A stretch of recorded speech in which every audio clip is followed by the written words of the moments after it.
Can I ask you something? Do you feel it now? I can, and I'm not even asking you. You're not even in the room. Just inside, just in my heart. No, south of my heart, but north of my knees. What happens south of my heart and north of my knees cannot be described politely. But I'm sure you already know what I'm thinking, feeling, saying, doing, waiting, eagerly anticipating you saying, hey.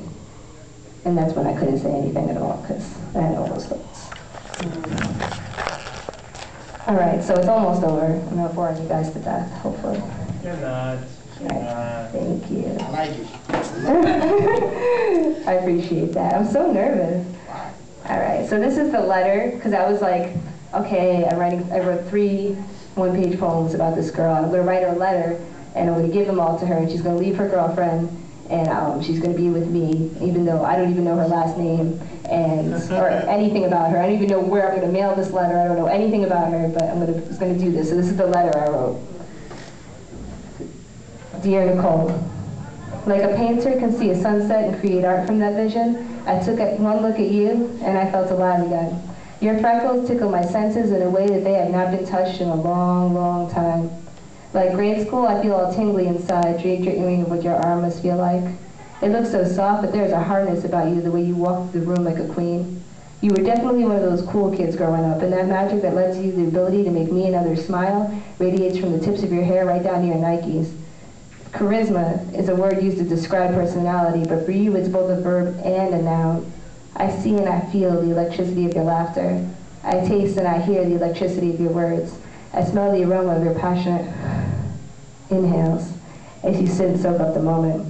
The strange thing about all this, though, it has little to do with you, the woman of my affection. It's about the way you make me remember what nervousness feels like. It's about praising God for the propensity to enjoy my imagination. It's about the changes I undergo from moment to moment. It's about thinking of you and knowing that thought is enough of an experience. It's about being aware of all that connects my feet to the ground, the same ground that your kicks rest on. It's absolutely fucking incredible.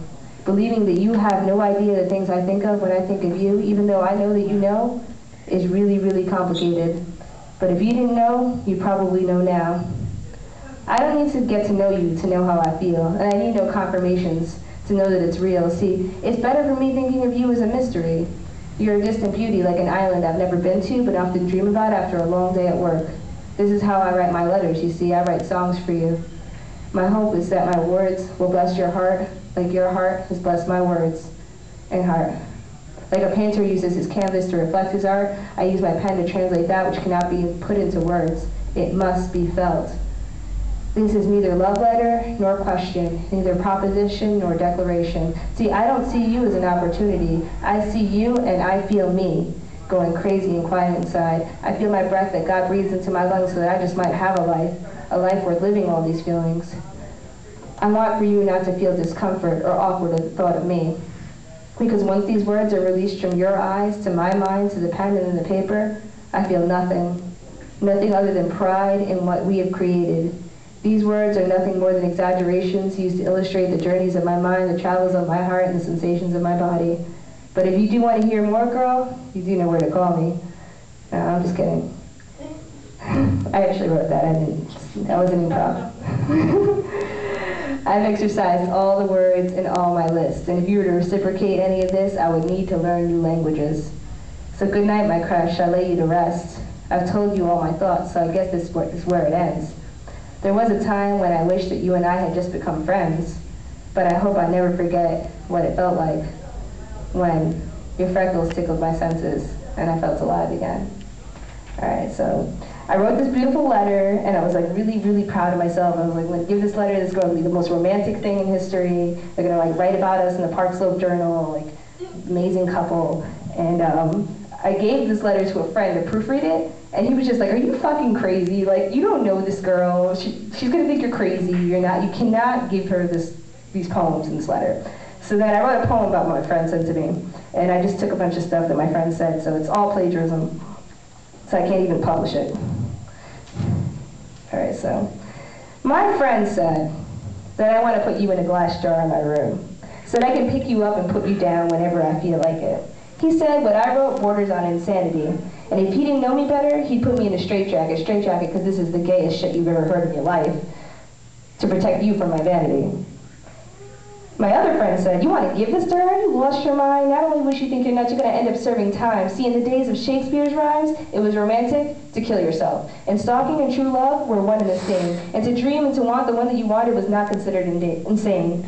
Before the days of restraining orders and caller ID, I would have been able to give this to you, and my love would have been free. So I pondered long and hard, thinking if someone wrote all this shit for me, what would I do? I would be honored, and I would run off into the night with them. And if they turned out to be some kind of crazy serial killer, I'd be like, hey, at least I had a life. But then I thought to myself, you probably aren't going to feel the same. And your girlfriend, who might I add is very pretty, probably wouldn't see you as desired, and she'd most likely probably require that I stay 1,000 feet from you at all times, like the restraining order said, twice. But it's not my fault that I'm as devoted to you as the sun is to the sky, as birds are due to fly, as sleeping dogs will lie, you see. So I told another friend, and he said, you should just leave it somewhere, where she'll find it, with no name attached. And I thought, what the hell is the point of that?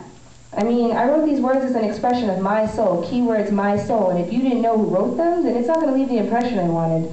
You see, you need to know that writing of you was one of the best experiences of my life. That my brown skin blushes was something I text messaged myself on the subway after seeing you and I didn't have a pen or a paper. But I knew I had to get those words down. That the conversation we had at the dance, you know, the one where I didn't say anything, and then I saw you again in the city, on the train, the city of 8 million people, and there you were, that was the one I was referring to. And my dear was so hard to keep a secret that I told everyone, and I'm sure it got back to you. And I'm really sorry for that. But who wouldn't want to run and tell everyone that they met the woman that inspires art out of them, that makes them smile when they've forgotten how, that made them nervous when they ain't gotten too cool to have nerves, who made them happy just knowing I could have all these feelings and act on them in a way that doesn't hurt myself or anyone else. In the presence of you, I've inherited great wealth and words and emotions. I've grown as a woman. I've exercised true devotion. My friend said, imagine what it's going to feel like when you have the real thing. And I said, I have, and I know it's not going to be anything like I ever imagined about her. Someone asked me if I had a type, and before meeting you, the answer was just butch. But now I have higher standards. They have to have sunlight in their skin and almond in their eyes. They need to have curves on their body and jeans masking their thighs. They need to be funny, but not give it all away.